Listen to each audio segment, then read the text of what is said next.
Bienvenue aux histoires de Maman Volonté. Nous sommes une chaîne qui raconte des histoires vraies, des réalités vécues au quotidien, dans la société en général et en Afrique en particulier.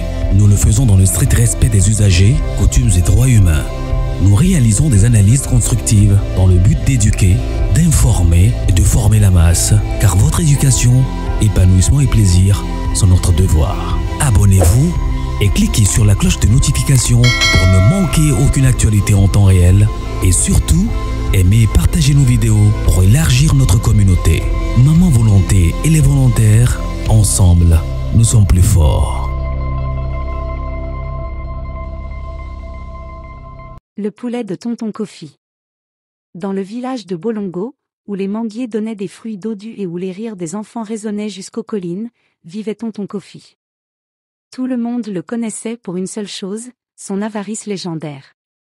Tonton Kofi ne partageait jamais rien. Pas une cacahuète, pas une goutte d'eau, et surtout, pas sa nourriture. Quand il mangeait, il tournait le dos aux autres, de peur qu'on lui demande une bouchée. Un jour, il acheta un poulet bien gras au marché.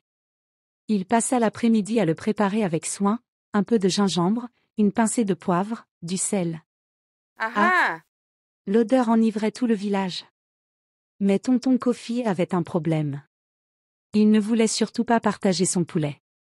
Pas une aile, pas une patte, même pas un os à ronger. « Je vais ruser », se dit-il.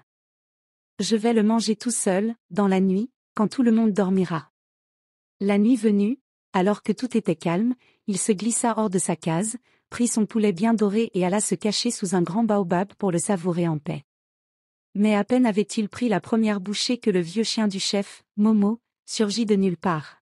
« Grrr » fit Momo en montrant les dents. Tonton Kofi sursauta, par réflexe, lança une cuisse de poulet pour calmer l'animal. Mais Momo n'était pas bête, une cuisse ne suffisait pas, il grogna encore plus fort. Grrr. Pris de panique, Tonton Kofi lui lança l'autre cuisse, puis les ailes, puis le blanc. En quelques instants, tout le poulet y passa. Ah! Aoucho! Comment peut-on perdre un poulet entier en une ou deux bouchées? C'est que Tonton Kofi qui puisse vivre cela. Ah! Momo, rassasié, trottina fièrement vers la maison du chef, tandis que Tonton Kofi restait là, avec un os sec entre les mains et l'estomac vide. Le lendemain, tout le village éclata de rire en apprenant son histoire. « Tu aurais mieux fait de partager, Tonton Kofi. » Se moquèrent les enfants. Depuis ce jour-là, Tonton Kofi devint un peu plus généreux. Enfin, un tout petit peu.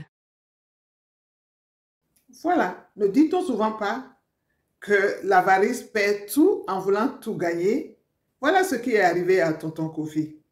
Nous allons nous revoir dans un prochain conte, mais gardez ceci.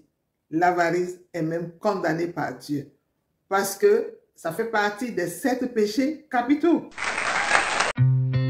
Bienvenue aux histoires de Maman Volonté.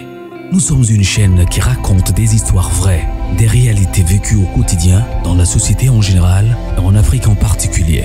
Nous le faisons dans le strict respect des usagers, coutumes et droits humains. Nous réalisons des analyses constructives dans le but d'éduquer, d'informer et de former la masse, car votre éducation, épanouissement et plaisir sont notre devoir. Abonnez-vous et cliquez sur la cloche de notification pour ne manquer aucune actualité en temps réel. Et surtout, aimez et partagez nos vidéos pour élargir notre communauté. Maman Volonté et les volontaires, ensemble, nous sommes plus forts.